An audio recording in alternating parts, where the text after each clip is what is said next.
National executive council का इजलास 5 जून को बुलाने का फैसला। ज़राए के मुताबिक वफाकी बजट 10 जून को पेश किया जाएगा। ईद की छुट्टियों का फैसला वज़ीर-ए-आज़म के बैरून मुल्क दौरे से वापसी पर होगा। इरशाद अंसारी हमारे साथ है, उनसे इस बारे में मजीद जान लेते हैं।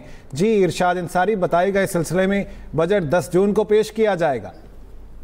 जी देखें, पहले ये आया था कि कौमी इक़्तिसादी कौंसिल का जो इजलास है वो 9 जून को होगा, जबकि हुकूमत की तरफ से ऐलान किया गया था कि 9 जून को इकोनॉमिक सर्वे पेश किया जाएगा। उसकी वजह से एम्बिग्यूटी पैदा हो रही थी कि शायद बजट जो है वो मजीद डिले होने जा रहा है। तो अब इस एम्बिग्यूटी को दूर किया गया है और ये बताया गया है कि कौमी इक़्तिसादी कौंसिल का इजलास जो है वो 5 जून को होगा और उसमें अगले माली साल के लिए जो इक़्तिसादी तरक्की का जो प्रोग्राम है PSDP उसकी मंजूरी दी जाएगी और सालाना तरक्याती मंसूबे की मंजूरी दी जाएगी और मिड टर्म बजटी फ्रेमवर्क की मंजूरी जो है वो दी जाएगी।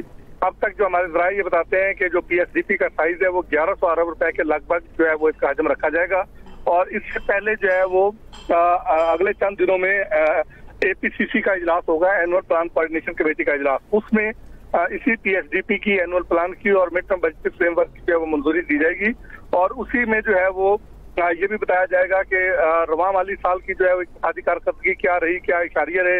नेशनल अकाउंट्स कमेटी की मीटिंग में जो इक़्तिसादी इशारिये पेश किए गए थे और उसकी जो अप्रूवल हुई उसकी भी बताया जाएगा और फिर साथ ही नेक्स्ट ईयर के जो expected GDP growth, large scale manufacturing, इसी तरह इंडस्ट्रियल सेक्टर की ग्रोथ और सर्विसेज सेक्टर की ग्रोथ, उसके बारे में भी जो है वो अहदाफ से आगाह किया जाएगा। जी बहुत शुक्रिया इरशाद अंसारी इस बारे में अपडेट करने के लिए।